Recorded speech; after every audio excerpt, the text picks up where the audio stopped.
So, I'm really tired. Like, really tired. It's my weekend. I haven't slept in a while. I didn't get very good sleep last night, but I wanted to record this video. So, I was gonna say screw you, but you're watching my video and I appreciate that. So, thank you. Today, instead of focusing on one broad topic like I normally do, I'm gonna focus on two small stories from the Bible. Well, one's an entire book, one's like a section of a book, but it's really well known. We're going to be talking about Job and Samson today. I'm going to start with Samson because it's shorter and has less of a... Both of these stories, the quote-unquote moral of the story is that you should trust in God. But as a non-Christian, that's completely worthless, hence why I want to talk about it, because to me, they're just fun stories, right? Well, fun depending on what you consider fun. If you don't know, I'm going to start with Samson. If you don't know, Samson was what was called a judge in the book of Judges.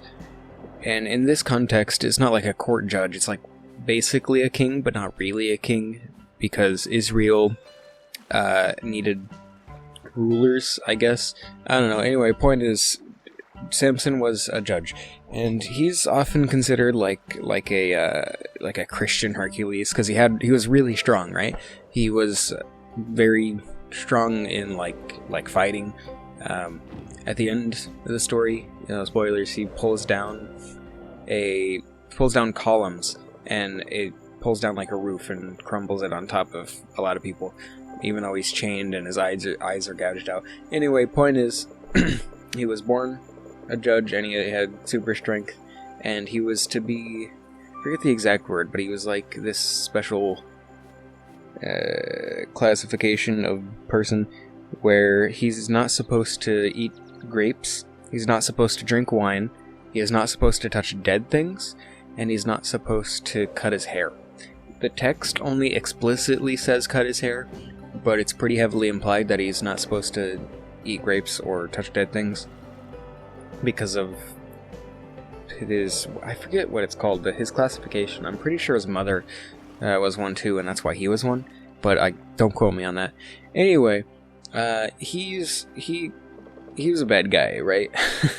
God put him in power, but he was a bad guy, and Christians will always say like, oh yeah, well he was in power, but God still, or he's a bad person, but God still used him to do these good things. But I feel like it's kind of hard to justify something that happens later on. But we'll get into that. He wants a Philistine woman. Philistines are like bad people. Anyway, he's going to Philistine for whatever reason. Walking through a vineyard. My man, you're not supposed to be eating grapes. Why are you walking through a vineyard? Anyway, a lion attacks him. He kills the lion with his bare hands because he has super strength. Because he hasn't cut his hair. Anyway, lion's dead, right? He's walking through the vineyard, probably eating grapes. Anyway, lion's dead. I don't know if that counts as touching a dead thing, but it doesn't matter, because he comes back later. On his way back home, oh, sorry, I need to drink more water. He's walking back through the same vineyard. Again, man, get out of the vineyard. You're not supposed to be eating grapes.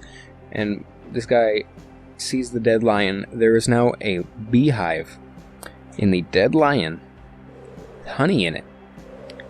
My man Samson, you know what he does? He reaches inside that dead lion, touching a dead thing in a vineyard where he's not supposed to be eating grapes, pulls out the honey, and eats it up, right? This man, I don't blame him. Honey's pretty good. I don't know if I'd reach into a dead lion, personally, especially when I've been, sanctified by God, but, I mean, you do you. Anyway, he still has a super strength because he hasn't cut his hair, I guess. Anyway, I think it's a different Philistine woman. Anyway, point is, Philistine woman sleeps with him. She's like, whoa, dude, how are you so strong, my guy? And lust or whatever, because of lust or whatever, he's like, oh yeah, I didn't cut my hair. So this Philistine woman named Delilah is like, oh, cool. And then he falls asleep or whatever, and she's actually a bad person, if you couldn't tell, because she's a Philistine, I guess. I don't know. Anyway, cut his hair, tie him well, they chain him, I guess, to 2 columns. Like, I don't know if this states it directly in the text, but I've always seen it illustrated as him chained up, like his wrists are chained to 2 separate columns. Not sure if that's exactly how it was described in the text. It doesn't matter. Point is, he was chained to columns, or column. They gouge out his eyes, so he's weak because they cut his hair. He can't see, and everyone... Oh yeah, I should probably mention that this guy, like, wreaked havoc on Philistines all the time. He would attack them. He killed 1,000 of them with a donkey's jawbone. This guy killed a lot of Philistines. He tortured them, and supposedly God strengthened him to kill some of them. I don't know if it's stated in the text that all the ones that he helped him kill were actually bad, or if they were just random Philistines. It doesn't matter, honestly. Anyway, Samson's like, oh no, God, I'm sorry. Maybe. I don't remember. It's been a while since I've read it. Anyway, God gives him back his super strength for whatever reason, pulls down the columns, kills... I'm pretty sure the text says he kills more in that moment, pulling down those 2 columns and collapsing the building onto those people than he had in his entire life. Keep in mind, this guy was like a hero of war. He was Christian Hercules. He had killed so many thousands of people because... I mean, he was the ruler of Israel, or one of the rulers of Israel. Anyway, moral of the story: don't sleep with Philistine whores. Don't tell them your divine secret to your super strength. Maybe don't break vows that you made with God. And that's about it. I don't think there's anything else specifically from that one. I find this really interesting because, like, God gives this disgusting man, he's a womanizer, he is a murderer, all these things, right? But God still gives him strength, and people justify this. But I see it, again, personally, I see it as just an interesting story from Christian mythology, and For me specifically, nowadays, it's really hard to see this and think, yeah, that's a God worth praising. But when I read this at church camp, because I went to, it was called, what was it called? Catalyst camp or something like that. It was a winter camp, and we read this, and it was like the thing that we were studying. And I think the message was, you can do all things through God. We were all like, oh yeah, that's super cool. This Samson guy seems like no, he sucked. he was a horrible person. So yeah, that's pretty cool. Anyway, another weird story that this one's a lot worse, in my opinion, for God specifically. Not like, I mean, there's nobody getting their eyes gouged out while chained to a pillar, but I mean, this guy, he got, at one point he gets boils so bad that he's literally scraping them off with pot shards because he can't handle the pain. So it's pretty gross. Anyway, so Satan and God, yeah, that's Satan. Except not really that Satan, because there is more than one Satan in the Bible, and there's Lucifer, right, or who people call Lucifer, who is technically this Satan, but Lucifer isn't his actual name, because that's that scripture where, I think it's David talking about Lucifer, is actually used to refer to a king who had fallen from glory, and he was being called Lucifer because Lucifer is the brightest star in the sky. That's why it's called the son of the morning. But it also fades in the morning, and that's why he was calling a king Lucifer, because the king was fading. Just like, I think it's Venus fades. No, it's just... Anyway, point is, there are multiple Satans, but the Satan in Job is specifically the one on what's called the Divine Council, which is like a group of angels and spiritual beings. This Satan happens to be on that council. Before Judaism became monolateral, I think it is, and then eventually monotheistic. These were all gods on the Divine Council, and then as it shifted more towards monolatry and monotheism, they all became, angels and spiritual beings. Anyway, this Satan guy is like, or no, God, on the other hand, brings up Job. He's like, yo, look at this guy. He would never curse me. And then Satan's like, oh yeah, I bet I could make him curse you. And God's like, I doubt it. Let's make a bet on it. If you can make him curse me, I don't remember what the what the exact bet was. The point is, God said Job was righteous, and and Satan wouldn't be able to get him to curse God.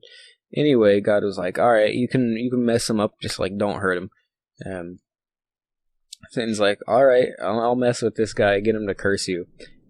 So his wife leaves him. Satan makes his wife leave him. He destroys his crops. He makes his kids leave him. Takes all his money and his home and all that. And he doesn't curse God. He's like, the Lord taketh away, or whatever. And Satan's like, ooh, you know what, God? You were right. But I bet if you let me hurt this guy, he would curse you. And God's like, all right. and so God's like, all right, yeah, you can hurt this guy, but he won't curse me. He's a righteous man. And this, even in the context of the original scripture, it was supposed to be a parable, because he's talking back and forth to his friends, right? And all the friends talking like poem and rhyme and all this, right? It's just not a normal way to talk. So it's pretty obvious that Job is supposed to be a parable instead of an actual story. And the point is, like, the friends are saying that God is just, therefore Job must have done something wrong to be punished. And Job is saying that he is just, so God isn't running based on justice. But he doesn't curse God, so I guess that's okay. I don't know. Anyway, Satan gives this guy boils. He makes him incredibly sick. All this, he just doesn't kill him, right? Because that would kind of defeat the purpose. He doesn't curse God, but he cries out to God, like, dude, what the heck, man? This isn't just. This isn't right. Job's right, by the way. I just want to point out that Job is definitely 100% right in this respect. Anyway, God's like, nah, dude, I'm just. Like, you can't even comprehend how this works. The world's a big place, and I defeated Leviathan. If you don't know, Leviathan was actually I think he also mentions behemoth. Anyway, a lot of people think that it's referring to like a hippo and a crocodile, or like an octopus or something, but most scholars who look into this think it's actually talking about an ancient. I forget specifically where religion it comes from. An ancient Mesopotamian, like, mythological beast, who the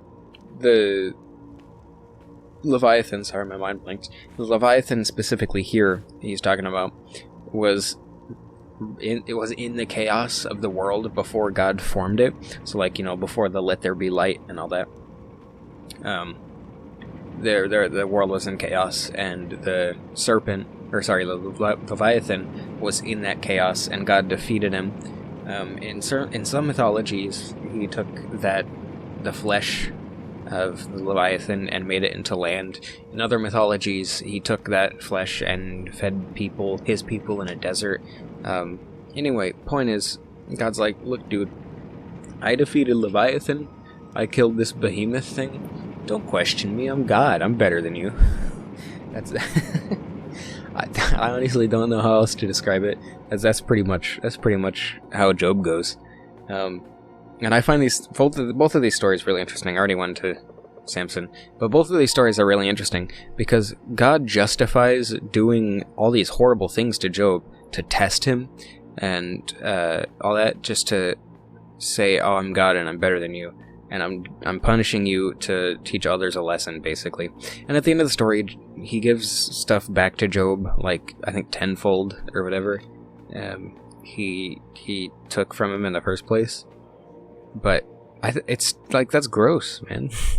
Why would you want to worship a god who punishes you, even temporarily, just to, make a lesson? Why? I mean, obviously it was a parable, but why even, especially when when someone like me, who doesn't even believe in God, can come up with an obviously better system, wherein, I already explained it in my problem of evil video. This is usually a Christian's response to the problem of evil. Oh, well, God knows what he's doing, therefore this is the best thing.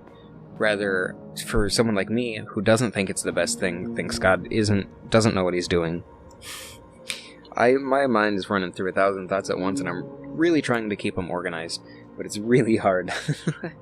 Basically, Christians say, God knows what he's doing, therefore this is the best way. I say, this is not the best way, therefore God doesn't know what he's doing. And that's kind of a parallel with the parable here in the first place. Like, the friends think, oh, Job, or God is just, therefore Job did something wrong. Job says Job is just, or is righteous, therefore God isn't just. But none of those actually work towards a pretense, or neither of those pretenses work towards actuality and how God actually runs the world, or whatever. So it's very much like a get out of jail free card, for lack of a better term, and I don't think that's a good argument, to be entirely honest. But it's kind of all they have, and it's kind of all they can have. But I don't think anyone would disagree that there being less uncontrollable evil in the world, such as, hurricanes and whatever, and also that people not being able to hurt other people through evil would be a bad thing, right? It's so hard for me to understand why Christians claim that God has made a perfect world. And obviously, right, he let people sin, so it's not technically a perfect world, quote-unquote, but it is perfect for his plan. Like, what kind of plan do you need to, like, have such a horrible, awful world? Anyway, I think you guys get my point. Job and Samson are weird. God is bad at his job, if he exists. Thanks for watching this one. I was kind of off the rails. I'm really tired, if you couldn't tell by my ranting. I love you all. Especially you. You know who you are. I don't know how to end this.